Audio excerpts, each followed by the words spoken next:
제가 지난 3월 2일 날 귀국을 해서 병원에서 좀 치료받기 위해서 왔었습니다. 근데 제가 지난 3월 8일 날 교단 총회 본부의 예배실에서 세미나 하는 것이 며칠 후에 유튜브에 떴더라고요. 거기 보니까 낙태와 자살 방지를 위한 그런 세미나예요. 그 이상훈 교수께서 텍스트를 참석한 사람들에게 다 나누어주고 하는데, 저는 유튜브로 듣기 때문에 그 내용을 상세하게는 알 수는 없지만 그 내용을 잠시 들어보니까 전체 강의 50분 가운데 30분이 낙태에 관한 이야기이고 한 20%가 자살에 관한 이야기예요. 그런데 그것은 이제 개혁주의적 입장에서 자살을 어떻게 보느냐 하는 그것을 위한 것이지, 자살 예방이라고 하면서 어떻게 예방하느냐, 왜 자살하는가라는 이런 문제에 대해서는 전혀 언급이 되지 않더라고요. 제가 여러분에게 한번 물어보겠습니다. 우리나라가 세계에서 1등 가는 게 참 많습니다. IT 문제라든가 또 배를 만드는 문제라든가 무슨 요즘 BTS의 문화 문제, 여러 가지 1등 하는 게 참 많은데 그 1등 중에서도 불명예스러운 게 자살률입니다.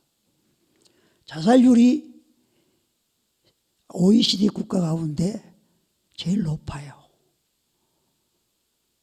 그런데 전체 비율로 놓고 보면은 여성분 1명이 자살하면은 남자는 2명 반, 거의 3명 가까이가 남자들이 자살한다고 그러더라고요.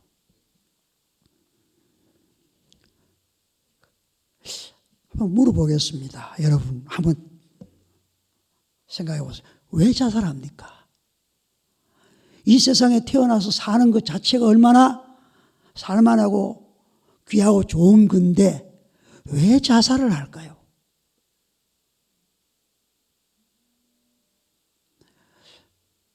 다 아시겠지만 참 자살이라는 문제를 놓고 보면 참 안타까운 거죠.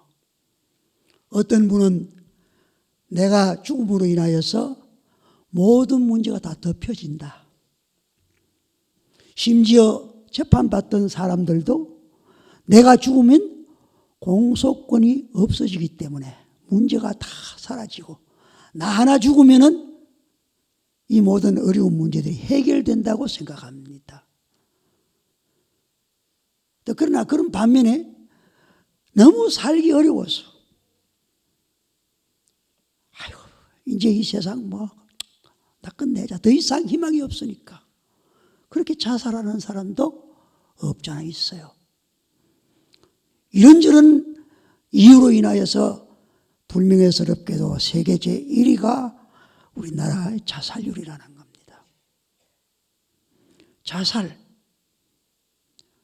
저도 대구에서 목회할 때에 한 젊은이가 자살을 했어요. 참 안타까워. 인물도 잘생겼지, 사람 좋지.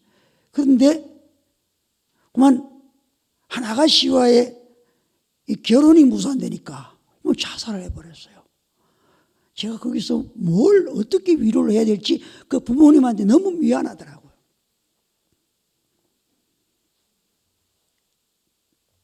여러분, 죽음이라는 게 뭡니까? 생리적으로 보면은 호흡과 심장의 고동이 영구적으로 정지하는 것이죠. 그러나 법률적으로 보면은 생활 기능이 절대적이고 또 영구적으로 정지됨으로써 권리 능력이 전혀 없는 상실된 상태가 죽음입니다. 더 이상 이제 생명 활동이 원상태로 돌아오지 않는 그런 삶을, 그걸 죽음이라 그럽니다. 예수님의 십자가 죽음도 바로 그것이었죠. 생명 활동이 원상태로 돌아오지 못하는 상태. 사람들은 이것을 가리켜서 마지막이라고 그럽니다. 정말 그럴까요? 정말 죽으면 모든 것이 다 끝나고 모든 것이 해결되는 것일까요? 여러분은 어떻습니까? 죽으면 모든 것이 끝나는 겁니까?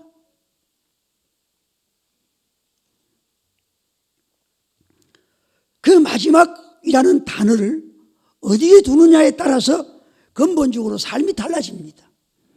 대부분의 사람들은 육신의 호흡이 중단되는 날, 목숨이 끝나는 날을 끝으로 잡습니다.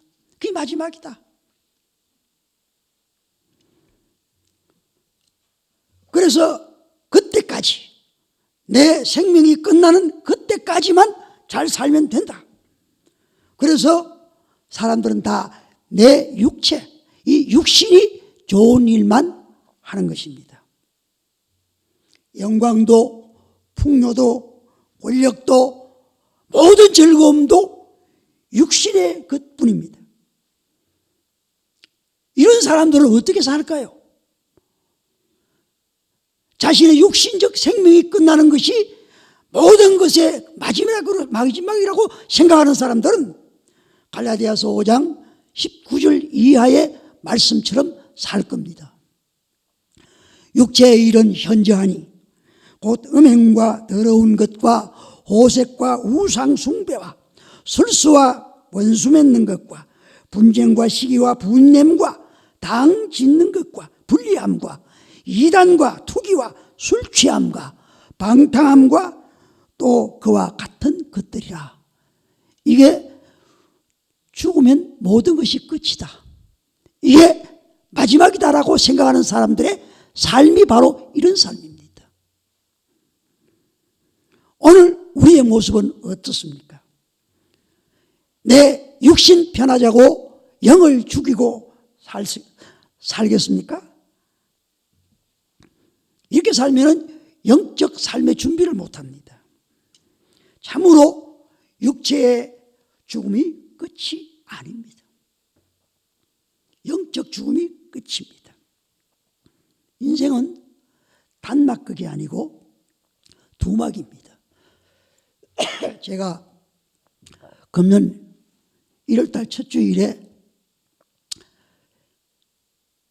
미국 가서 처음으로 장례식을 집례를 했어요.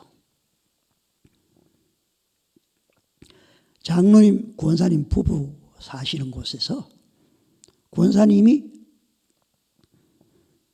이 기침을 하더니만 갑작스럽게 폐혈증이 와가지고 돌아가셨어요. 독일에 사는 제 아들이 나가는 그 교회의 장로님 어머니예요. 그 연락이 와서 저보고 가서 좀 위로도 해주고 장례식 준비를 좀 해달라고 그래요. 그래서 이제 준비를 다 했죠. 우리하고는 조금 장례 방법이 다르더라고요. 장례식장이 이 교회처럼 이렇게 생겨요. 교회 딱 강대상 꾸미고 다 똑같이 해놨는데 한 가지 다른 건 이제 시신관을 앞에다가 두고 절반 좀 이렇게 열어놓고, 우리는 다 삼배로 다 싸잖아요. 입관 예배하기 전에 얼굴 보고 다 싸버리잖아요. 근데 그러니까 안 그래요.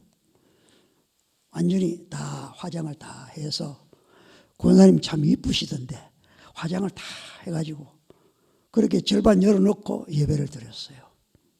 그리고 이제 설교 마친 후에 그 집에 딸 하나, 아들 둘이고 선아의 후손들이 모두 한 25명 되고, 그 참석한 사람 한 100여 명이 되는데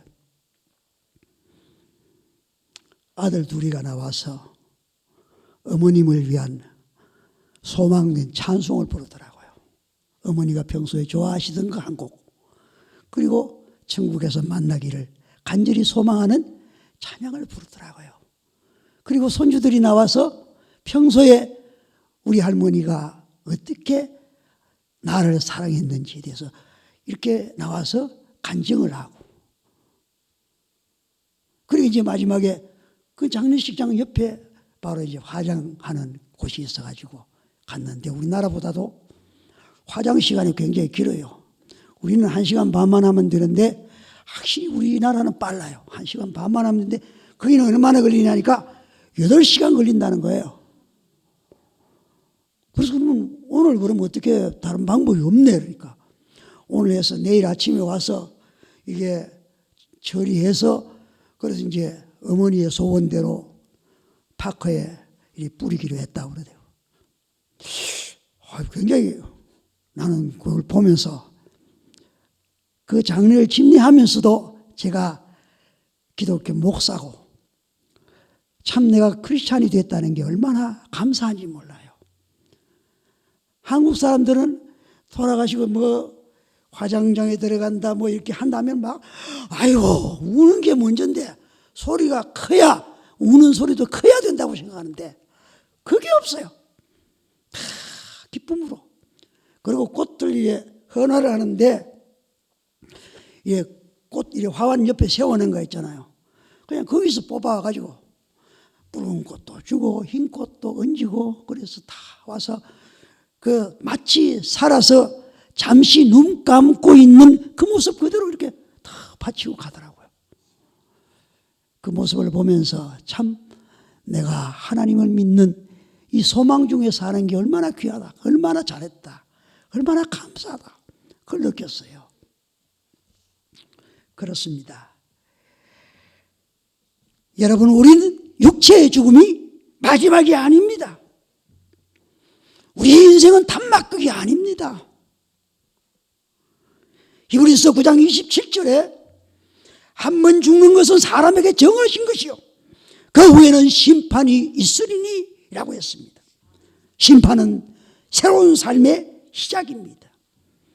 육체의 삶이 전부인 줄 알고 살다가 심판날에 임하기 시작될 때에 후회하는 성도가 되어서는 아니 됩니다. 오늘 이 본문은 사도 바울이 예수님의 부활에 관해서 이야기한 내용 마지막 부분입니다. 예수님은 십자가에서 일막 인생을 끝마쳤습니다. 참으로 비참합니다.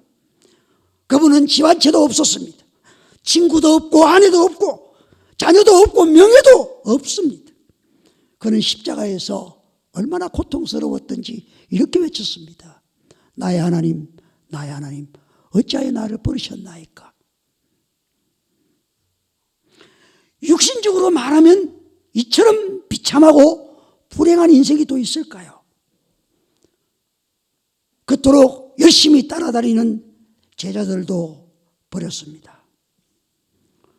예수님께 가까이 와서 떡도 먹고 말씀도 듣고 했던 그 수많은 군중들, 고침을 받았던 많은 환자들 다 예수님을 버렸습니다. 구경꾼들도 집으로 돌아가고 그의 시신은 아리마대 사람 요셉의 무덤에 안치되었습니다. 그리고 세상은 전과 똑같습니다. 예수님 한 분 돌아가셨다고 뭐 세상이 활딱 뒤집어지는 게 아니더라고요. 똑같아요. 저나 여러분이나 마찬가지요. 내 죽으면 뭐 세상이 뒤집어질 것 같아요? 아니에요. 똑같아요. 내가 죽으나 살으나 세상은 하나님께서 계획하신 절차에 따라 그냥 움직여지는 거예요.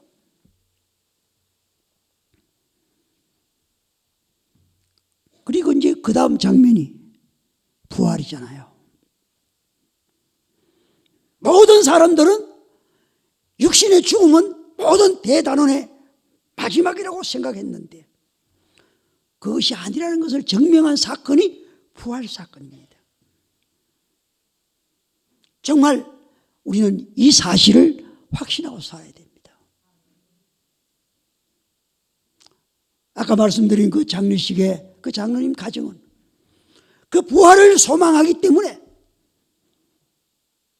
그 할머니의 혹은 어머니의 그 죽음 앞에서 아무도 우는 사람이 없어요. 기쁜 마음으로, 즐거운 마음으로. 그래서 제가 그 장례식 순서지를 만들 때 다 아다시피 천국 환송 예배라 그랬어요. 할머니 잘 가요. 어머니 잘 가세요. 우리도 갈게요. 그런 마음으로. 이게 우리 그리스도인이 가장 기본적으로 정말 우리가 예수 그리스도의 십자가의 죽음 이유가 뭡니까? 바로 부활의 소망을 기다리고 하늘의 임학을 기다리기 때문에. 그러기에 그리스도인들은 예수님과 함께 죽고 예수님과 함께 산 사람이 그리스도인입니다. 갈라디아서 2장 20절에 내가 그리스도와 함께 십자가에 못 박혔나니 그런즉 이제는 내가 산 것이 아니요 오직 내 안에 그리스도께서 사신 것이라. 그리고 디모데후서 2장 11절에 미쁘다 이 말이여 우리가 주와 함께 죽었으면 또한 함께 살 것이요. 그러므로 우리는 죽음, 육신의 죽음 두려워할 이유가 전혀 없습니다. 어떤 무신론자는 말하기를 인간은 죽음이 두려워서 종교를 만들었다라는 사람이 있어요. 우리 기독교가 죽음이 두려워서 기독교가 있는 겁니까? 아닙니다. 사람들은 죽음이 두려워서 죽음에게 종노릇하고 있습니다. 오늘 본문 55절에 보니까 사망아 너의 이기는 것이 어디 있느냐? 사망아 너의 쏘는 것이 어디 있느냐라고 말합니다. 부활이 바로 죽음을 두려워하지 않는 근거가 바로 부활입니다. 예수님은 죽음이라는 것을 박살내버렸습니다. 깨뜨려버렸습니다. 그러므로 저주의 본부가 파괴된 거죠. 그래서 예수님께서 두려워하고 있는 제자들을 찾아오셔가지고 제일 먼저 하신 말씀이 뭡니까? 두려워하지 말라. 두려워하지 말라. 마태복음 28장 10절에 보면 이에 예수께서 가라사대 두려워 말라.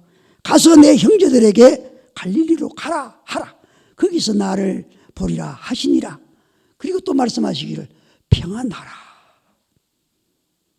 누가복음 24장 36절에 이 말할 때에 예수께서 친히 그 가운데 서서 가라사대 너희에게 평강이 있을지어다.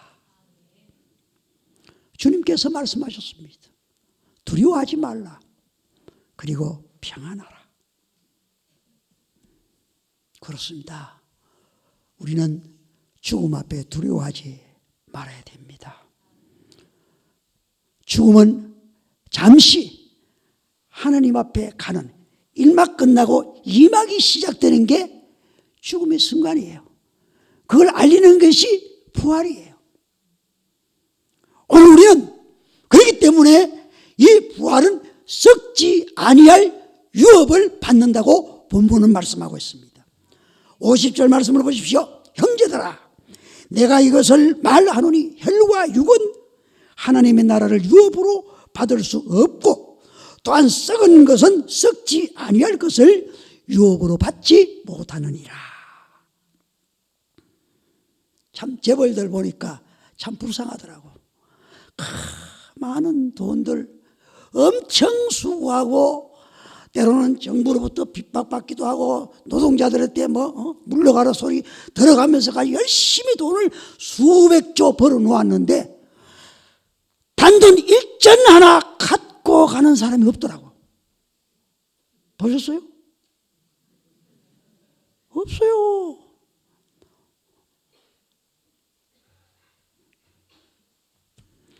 우리 육체로는 아무리 많은 것을 받는다고 해도 아무리 많은 것을 가진다고 해도 다 놔두고 가야 됩니다. 그러나 우리가 제2막이 시작되는 호련히 변화한 후에는 썩지 아니하는 영원한 것을 받습니다. 이것이 성도의 미래입니다. 이건 너무나 확실한 겁니다. 오늘 우리 그리스도인들은 장래에 대한 불확실성이 없습니다. 이사야 33장 16절에 그는 높은 곳에 거하리니 견고한 바위가 그 보장이 되며 그 양식은 공급되고 그 물은 끊어지지 아니하리라 하셨느니라. 예수님께서 그랬듯이 오늘 우리도 예수님과 똑같은 몸으로 변화됩니다. 때로는 저는 그런 생각을 해봐요. 이제 젊을 때는 예쁘고 잘생기고 그렇잖아요.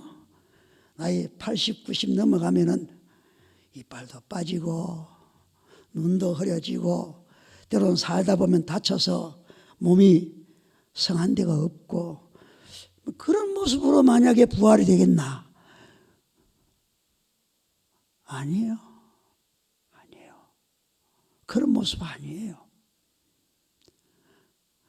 여러분의 아픈 몸 그대로 부활되는 게 아니에요.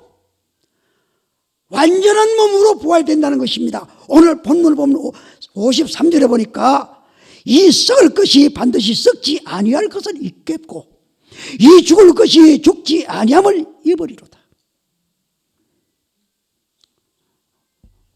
이렇게 말씀하고 있습니다. 얼마나 귀합니까? 어떤 재벌 2세가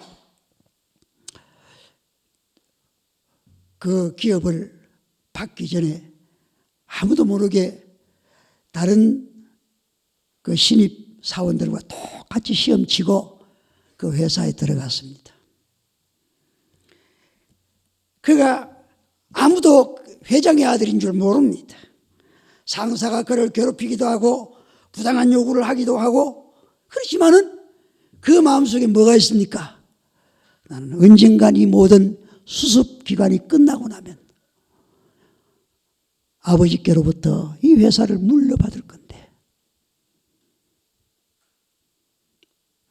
마찬가지예요. 우리 아버지 하나님은 이 세상의 그 누구보다도 재벌이십니다. 다 갖고 계십니다. 이 땅 위에 사는 동안 수습기간이 끝나면 하나님께서 제2막 장을 열어주시면서 우리에게 주시기로 유업을 이어받을 자니라 라고 하셨습니다. 갈라디아서 4장 6절에 그러므로 네가 이후로는 종이 아니요 아들이니 아들이면 하나님으로 말미암아 이 유업을 이을 자니라. 십자가와 함께 죽고 부활과 함께 산 그리스도인을 일컫는 말씀입니다.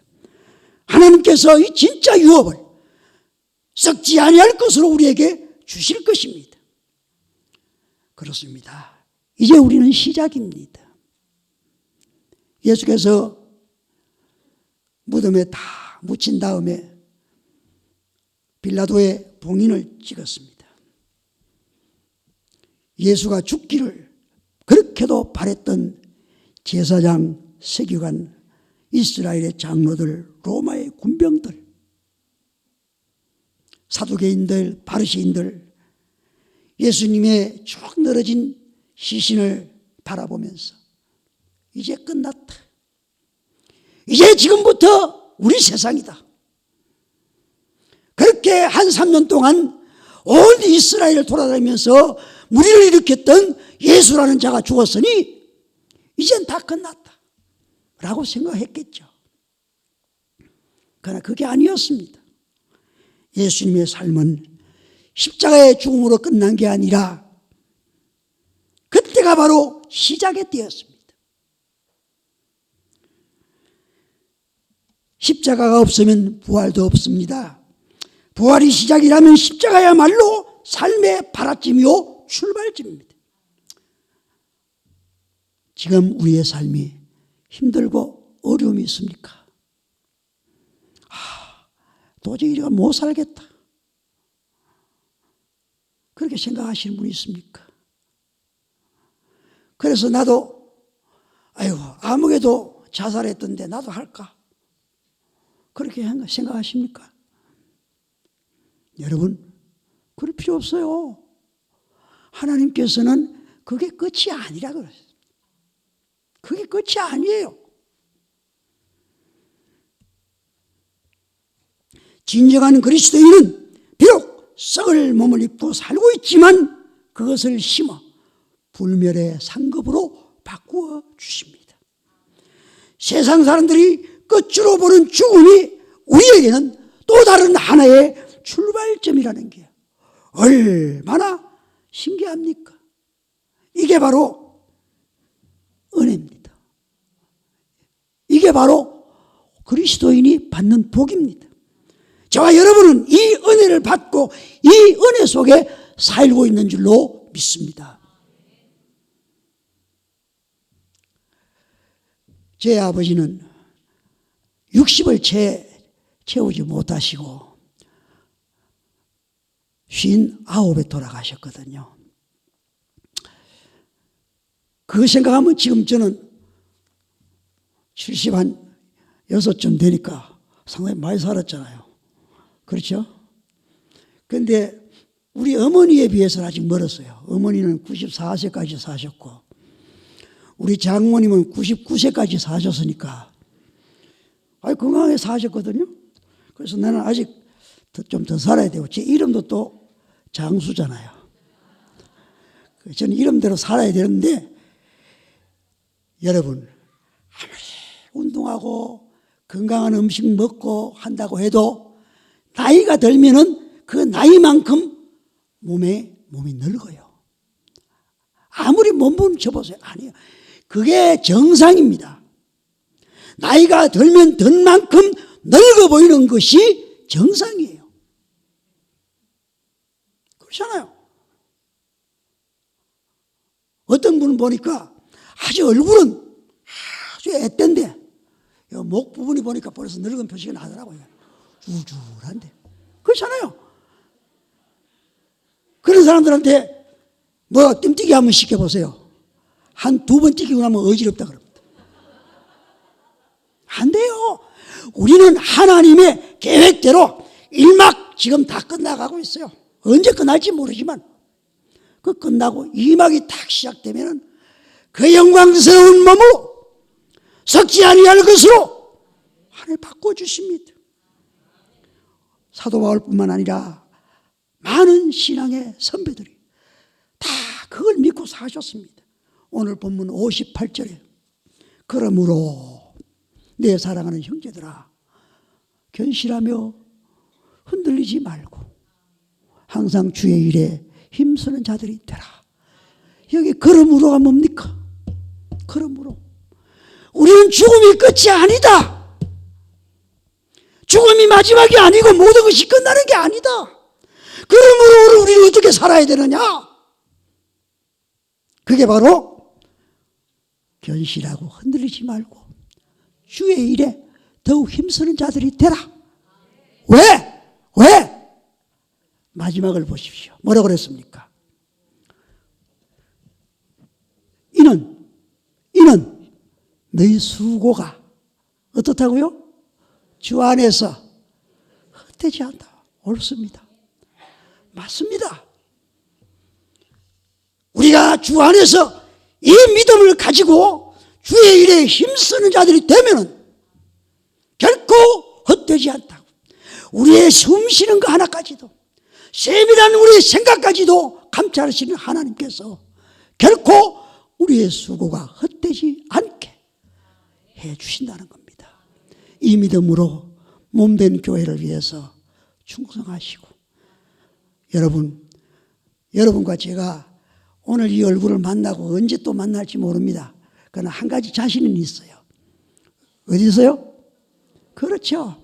천국 가면 저와 여러분 만나게 됩니다. 그때는 제 얼굴이 이렇게 얼룩얼룩하지도 않고 이렇게 없어요. 아무리 뭐 꾸미고 발라봐도 안 되더라고. 그때 가면은 깨끗합니다. 건강합니다. 얼굴에서 저나 여러분이나 그때 가면 얼굴에서 빛이 납니다. 왜? 하나님의 영광의 빛을 받기 때문에. 자, 우리 다 같이 58절 마지막 한 절만 우리가 같이 읽고 마치겠습니다. 다 같이 함께 봉독하겠습니다. 그러므로 내 사랑하는 형제들아, 견실하며 흔들리지 말고 항상 주의 일에 더욱 힘쓰는 자들이 되라. 이는 너희 수고가 주 안에서 헛되지 않은 줄 알미니라. 아멘. 기도하겠습니다. 거룩하신 아버지여, 감사합니다. 우리가 이 땅에 살면서 너무 살기 힘들어 자살하는 사람도 있지만 우리는 결코 그럴 수 없는 것이, 하나님께서 우리에게 주시는 다음의 세계가 너무나 확실하고 너무나 분명하기 때문에 주님께서 십자가에 죽으셨다가 다시 부활하심으로 우리에게 너무나 귀한 천국의 영광을 보여주시고, 지금도 우리를 향하여 기도하고 계시는 주님을 생각해 볼 때에, 주님, 그러므로 내 사랑하는 형제들아, 견실하며 흔들리지 말며 더욱 주의 일에 힘쓰는 자들이 되라. 아버지요, 그리 하겠습니다. 그리 살겠습니다. 하나님께서 너희 수고가 헛되지 않다고 약속해 주셨사오니 더욱 주의 일에 힘쓰는 자들이 되어 살겠습니다. 다짐하는 저희들이 되고 그렇게 살게 하여 주시옵소서. 믿습니다. 우리 충정교회를 지금까지도 지키시고 인도하신 아버지, 주님 오시는 그날까지 영원토록 복음을 전하고 복음의 역사, 생명의 역사가 일어나는 아름다운 제단 되게 하여 주옵소서. 목사님을 비롯하여 모든 성도가 마음과 뜻이 하나가 되어서 이 복음 전도하는 일에 1막이 아니라 1막 2막을 향하여 달려가는 하나님의 백성들이 되는 일에 열심을 다할 수 있도록 축복하여 주시옵소서. 믿사옵고 예수님 이름으로 간절히 기도드리옵나이다. 아멘.